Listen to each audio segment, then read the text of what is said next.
Respawn just released their brand new Apex Season 28 trailer. There's a lot of exciting things to go through, including some early patch notes and some exciting ranked announcements. I don't have any gameplay videos of the new season except for what's in the trailer, so if you see any gameplay playing in the background, please assume that it's this season and not next season. With that being said, let's hop right into it. Firstly, and probably the most notable thing, Fuze is getting a brand new rework this season, changing him from what I call an old Apex legend into a modern Apex legend, because all of the recent reworks have added movement abilities to the legend and modernized them for today's standard.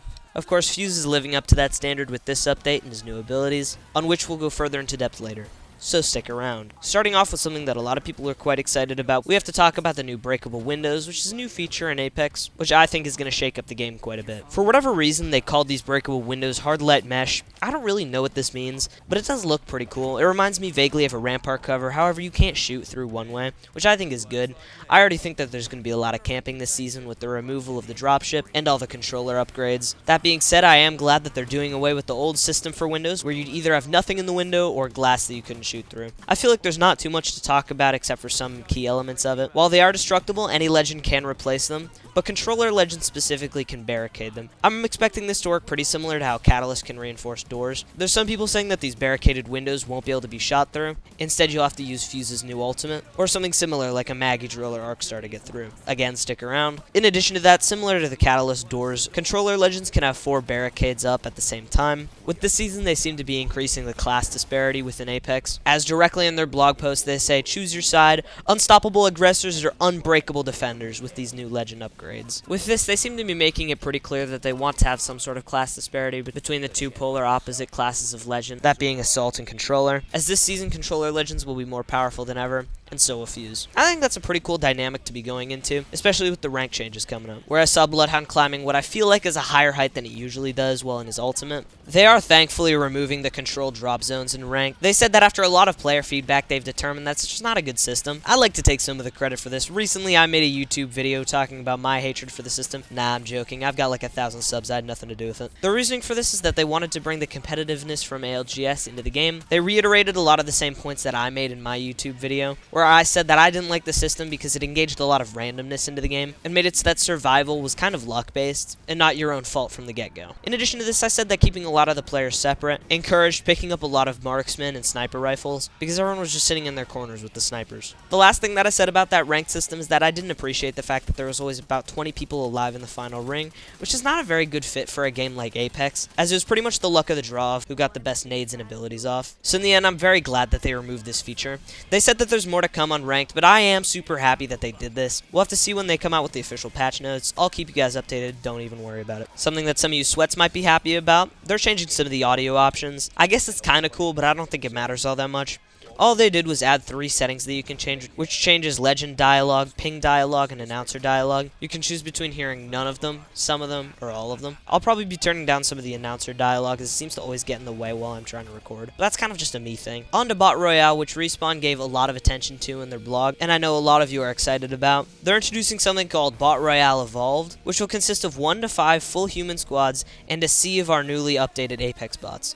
I'm not sure what they mean by C, probably 60 players, and hopefully they'll increase the ring size. They said that they're removing earning caps on XP, and the restriction to challenge progression. Earning badges are still restricted, and no stats will advance while playing in the mode. Personally, I think this is a great idea. A lot of newer players seem to struggle with getting into the game, as most of the people playing are just Giga Sweats. So I'm glad to see that new players can earn XP in challenges while competing against bots and some humans, I hope of similar skill level. And now I want to wish a happy birthday to Apex Legends, who turned 7 years old on the 4th. I know, it's pretty exciting. Tomorrow's the 7-year anniversary of Apex coming out in 2019. Not me, I was 9 at the time. But you're unemployed. Get a job. For you paid boys, you can expect to see 150 heirloom shards for completing the 7th anniversary event. But for my free boys, we can expect some exciting stuff. First of all, there's going to be 3 free skins coming in this event for Ash, Watson, and Mirage. Next up, 4 legends can be permanently unlocked via weekly challenges during this event. In week 1, you can permanently unlock Valkyrie.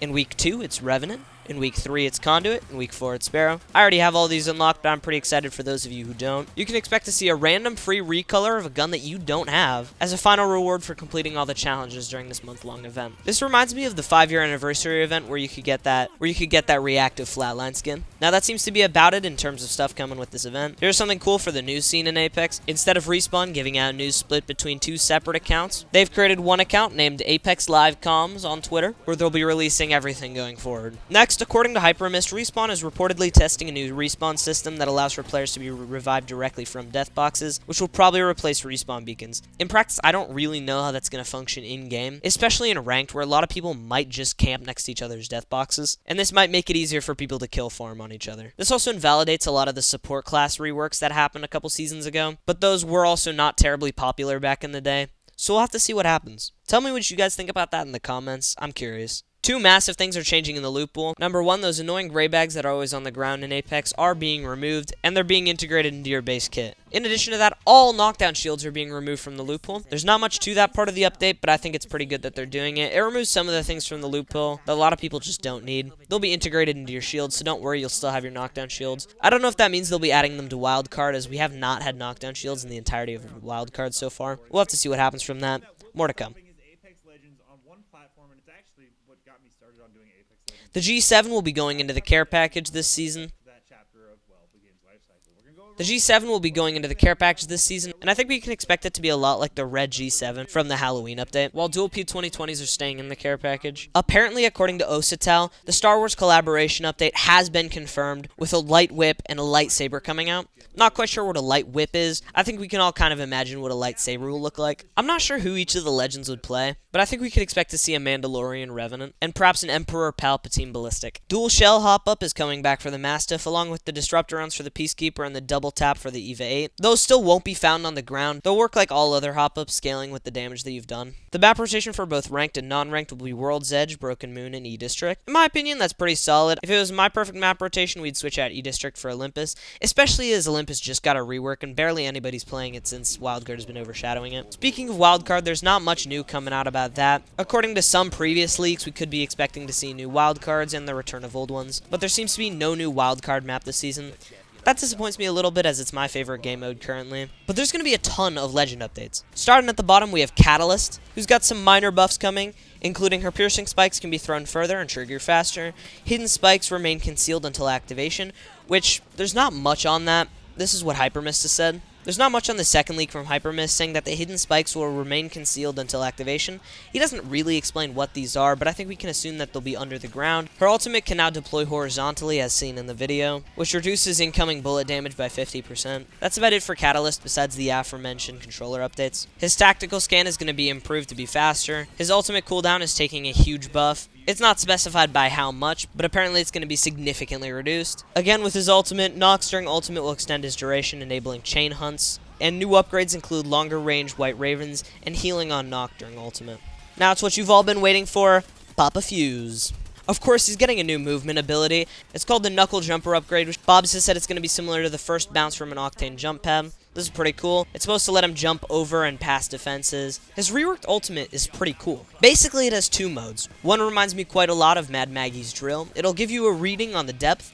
I don't have an in-game visual of that yet, but when I do, I'll be the first to share it with you. The way the secondary mode is activated is by ADSing while using his ultimate, and it'll turn into something of a burrowing grenade like Fuze from R6. This burrowing style can be seen in the trailer with the video on screen right here. As you can see, it goes right through the Gibraltar Dome, and basically it's been reworked in general.